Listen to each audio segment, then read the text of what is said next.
Ciao ragazzi, benvenuti a una nuova puntata della TV dei ragazzi. Vediamo il sommario di oggi. La giornata mondiale del libro. Incontriamo la protezione civile di Rosà. A Lusiana a visitare il villaggio preistorico. Il libro della settimana. Le energie rinnovabili. Giovedì 20 a Bassano c'è stata la giornata internazionale del libro. Vediamo come le scuole l'hanno festeggiata.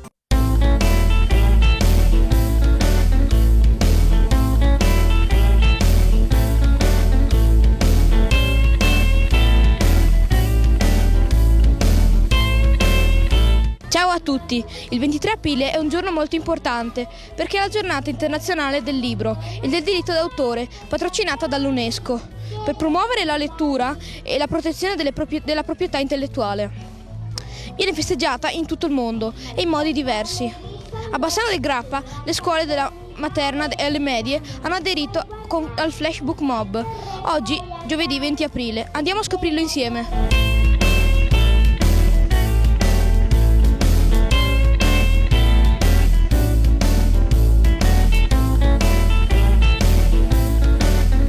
Perché hai scelto questo libro?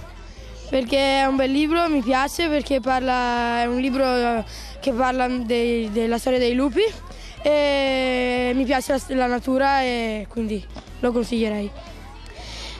Di cosa parla?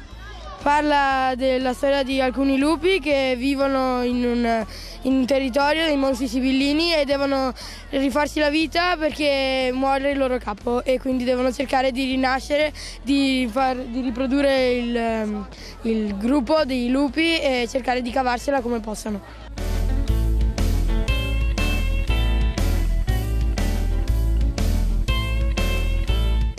Perché hai scelto questo libro? Ho scelto questo libro perché mi piace molto la fantascienza e mi piace Harry Potter anche nei film.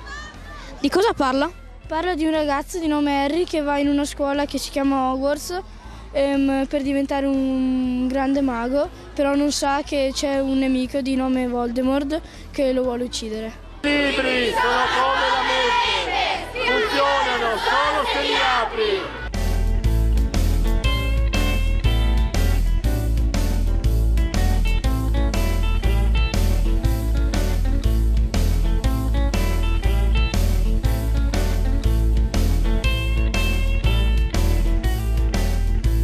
Perché hai scelto questo libro?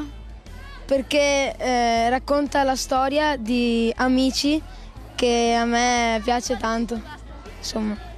Di che cosa parla? Parla di questi 4 amici che diventano degli youtuber e parlano della storia della loro vita. Perché hai scelto questo libro? Ho scelto questo libro perché mentre lo leggevo mi ha trasmesso tantissime emozioni e perché l'autrice mi piace tantissimo, che è Sofia Viscardi. Di che cosa parla?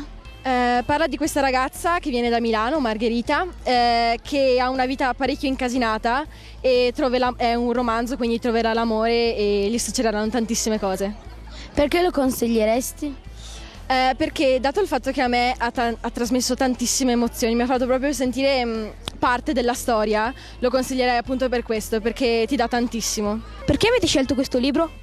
Perché la maggioranza aveva scelto che questo era un bellissimo libro.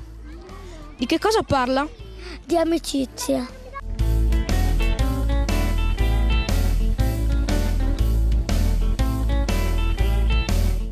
Perché hai scelto questo libro? Perché mi piace molto. Di che cosa parla? Della pecora furbetta. Qual è lo scopo di questa giornata?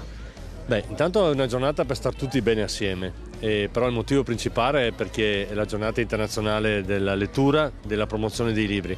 E siamo in un posto particolare perché siamo nel Prato Ragazzi 99 ed è un posto dove vengono ricordati proprio 100 anni fa migliaia e migliaia di ragazzi di 17 anni sono stati chiamati per difendere le nostre montagne.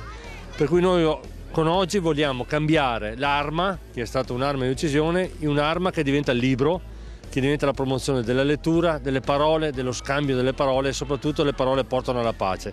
Per cui il pensiero che su un posto così, che ha ricordato un triste fatto di guerra, possa promuovere un'azione di pace.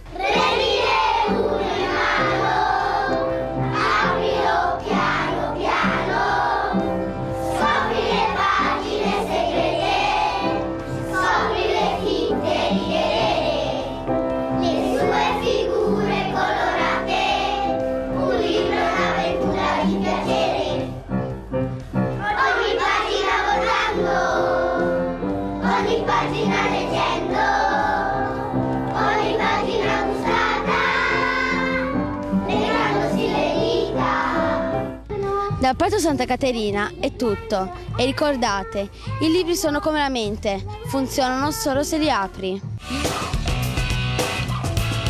Ciao ragazzi, oggi siamo in compagnia dei volontari della Protezione Civile di Osà. Buongiorno. Che cos'è la Protezione Civile e che ruoli ha? La Protezione Civile è un gruppo di cittadini volontari che dedicano il loro tempo a servizio dei cittadini per aiutarli nelle situazioni di pericolo e assistenze continue, insomma. Ecco. Quando interviene la Protezione Civile? La Protezione Civile interviene nelle grandi emergenze e nelle piccole emergenze. Le grandi emergenze sono delle emergenze a livello nazionale dove l'impiego è alto, l'impiego di mezzi e di persone, di volontari. E invece le piccole emergenze sono emergenze che vengono gestite dalla provincia o dal comune a livello locale e bastano semplici numeri di volontari e di mezzi. Che requisiti si devono avere per farne parte? Innanzitutto avere 18 anni, quindi la maggiore età, essere pronti a lavorare in squadra, quindi sotto stress, e avere capacità di adattamento elevate.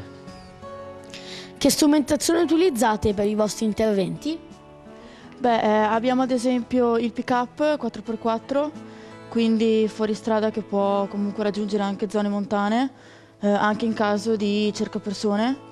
Poi abbiamo ad esempio un'idrovora che può tirare su 90 metri cubi d'acqua all'ora, oppure ad esempio anche un camion in caso dobbiamo trasportare per esempio tende o materiale vario. Per quanto riguarda i droni, in che situazioni vengono impiegati? Allora, innanzitutto va detto che i droni per guidarli, quindi si tratta di aerei che sono gestiti da terra, ma per guidarli è necessario avere un patentino.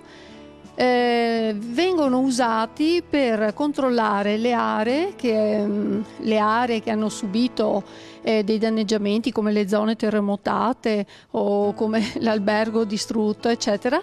Vengono usati per controllare se ci sono dispersi, per controllare se la zona è ancora a rischio e quindi poi, dopo un'analisi delle immagini, procedere a metterla in sicurezza e poi intervenire successivamente con le persone, con gli uomini. A cosa serve la termocamera? La termocamera è un sensore che si applica ai droni e serve per vedere le persone che possono essere in parte sepolte da detriti di una frana, oppure che possono essere disperse nelle valli, in quanto riescono queste termocamere a leggere la temperatura della pelle, la temperatura di tessuti, la temperatura di tutte quelle cose per cui noi andiamo a calibrare lo strumento. Molte grazie per i vostri chiarimenti, vi auguriamo buona fortuna. Alla prossima! Lo sapevate che a Lusiana hanno ricostruito un villaggio preistorico? Andiamo a visitarlo insieme.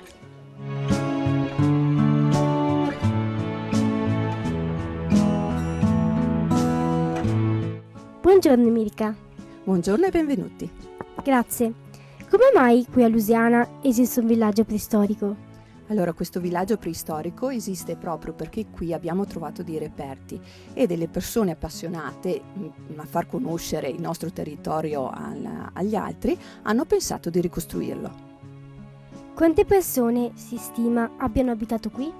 Allora, qui si stima abbiano abitato un centinaio di persone e vivessero in una decina di capanne. Non si pensa però vivessero tutto l'anno, anche perché comunque qui d'inverno fa freddo, è brutto tempo, e quindi svernavano in pianura e poi ritornavano in primavera.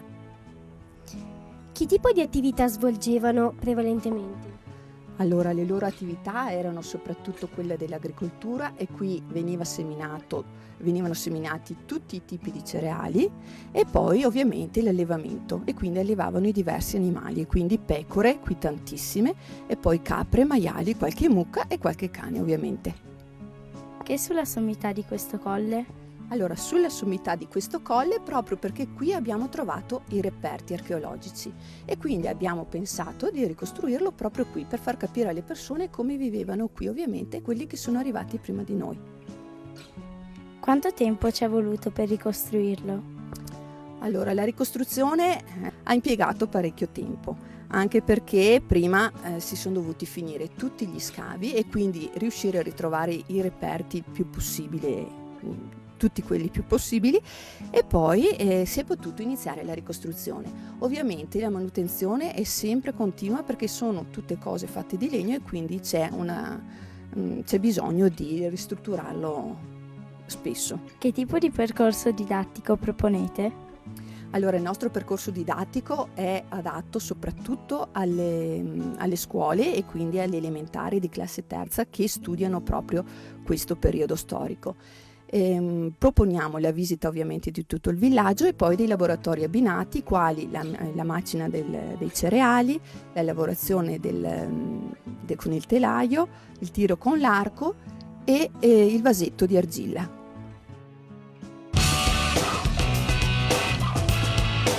Ciao, mi chiamo Matteo. Il libro che vi voglio presentare oggi si intitola Ciancion Blu. Autore Pinincarpi, casa editrice PM Junior. Il libro che ho letto si intitola Ciancion Blu ed è un racconto fantastico e in parte anche comico, scritto da Pinincarpi, pubblicato da PM Junior. Ciancion Blu è un contadino cinese vestito di blu e arancione. Vive con il suo cane blu e il suo gatto arancione e il pesce bluino sotto un ombrellone piantato sul campo di aranci. Ciancion Blu non possiede altro ed è felice. Una mattina si sveglia immerso nella neve. Che cosa nuova per lui. Tutto quel candore gli fa venire in mente un'idea. Preparerà un sacco di granita all'arancia per venderla in paese e così incomincia la sua avventura. Nel viaggio verso la cittadella fa un incontro interessante. Un giovane dall'aria triste lancia perle bianche nel fiume, fissando intensamente l'acqua. I due nuovi compagni iniziano quindi un lungo viaggio in cui incontreranno Celso Mina. A me è piaciuto, ve lo consiglio perché è un libro frizzante, ironico e divertente, scritto con un linguaggio semplice, diretto e senza fronzoli. Ciao ragazzi, oggi siamo qui con l'ingegnere Andrea D'Ascanio per parlare di energia rinnovabile e risparmio energetico. Buongiorno Andrea. Buongiorno. Cosa sono le energie rinnovabili? Allora, le energie rinnovabili sono delle fonti di energia che la natura produce in maniera più veloce di quanto noi le consumiamo e quindi si rinnovano da sole. Quindi il fatto di essere rinnovabili è perché non si consumano velocemente tanto quanto noi le consumiamo. Per esempio il sole, il vento, l'acqua, queste sono fonti rinnovabili che poi si possono tradurre in energia fotovoltaica, energia termica, biomasse, piuttosto che energia idroelettrica e così via. Quali hanno un rendimento più alto? Allora, è difficile parlare di rendimento per le fonti rinnovabili. Diciamo che tutte le fonti rinnovabili hanno delle caratteristiche. Non ce n'è una che può soddisfare tutto il fabbisogno di energia, per cui ognuna avrà le sue caratteristiche. Per esempio, il fotovoltaico ha un rendimento, ovvero una capacità di trasformare l'energia solare in energia elettrica che è intorno al 15-20%. Sembra poco, ma in realtà partiamo da una sorgente che è gratuita, per cui trasformarla direttamente in energia elettrica è già tantissimo.